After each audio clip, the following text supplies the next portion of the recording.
talk about the number of people that piece of legislation could impact, it is huge. We have been investigating this story for some time now, and by the government's own estimate, 1 million military and civilian staff and their families may have been exposed to contaminated drinking water at Camp Lejeune, North Carolina. This is between the 1950s and the 1980s. It's information that unfortunately came too late for a widow here in Jacksonville, and she's been pushing for change to help those harmed by the toxic water.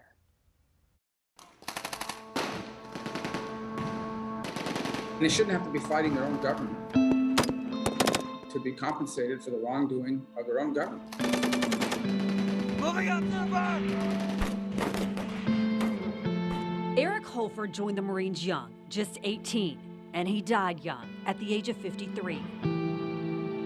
He didn't die in combat, but his widow, Michelle James, believes his service cost him his life. He died of bladder cancer, colon cancer, and MS, they got him down as, and he also had kidney disease as well. His battle with cancer ended in 2019, but his wife's fight continues. These people are fighting for their lives.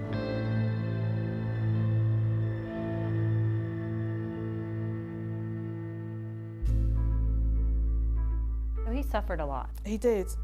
James is now advocating for the Marines of Camp Lejeune and their families who were exposed to toxic water while stationed at the North Carolina military base. There was a cocktail of chemicals that was released in the water, which has been proven to cause cancer.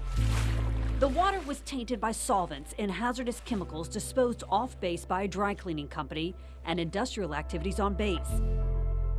The VA acknowledges people who spent as little as 30 days between 1953 and 1987 may have been impacted. Veterans with these 8 diseases, including Parkinson's, may be eligible for compensation, and veterans or their family members with these 15 conditions, including miscarriage, may be eligible for health care benefits. My husband, unfortunately, wasn't one that was made aware, and even up to this day, there's a lot of people who were at Camp Lejeune in North Carolina, they're not aware that they could have been exposed to the toxic water. James and others want additional illnesses added to the list, and they want the VA to create a registry to track just how many people have been sickened. They can build up this register and get a tally of the amount of people that have come in with different illnesses. And I'm finding that more and more people are going forward with colon cancer, but colon cancer isn't one of those that's on the list. When people go into the Marines... In March, the House of Representatives passed a wide-ranging bill that includes the Camp Lejeune Justice Act. It would give those harmed a 2-year window to sue for compensation. It now goes to the Senate, where it has the backing of Senator Marco Rubio. We hope we can get that done, and always the opposition to it is money. But my view of it is that we owe these people for their pain and suffering after serving our country and being hurt by the negligence of government. Even here, you can see he's got the colostomy bag, and he was told you would only have that for about 6 weeks. He had that for life. James believes had her husband known about the toxic water at Camp Lejeune sooner, he could have been diagnosed earlier and possibly still be alive. There's Marines, they're suffering right now. They put their lives on the line for their country, but you would hope that at the end of it, that there'll be some recognition for the sacrifice that they made, considering this was no fault of their own.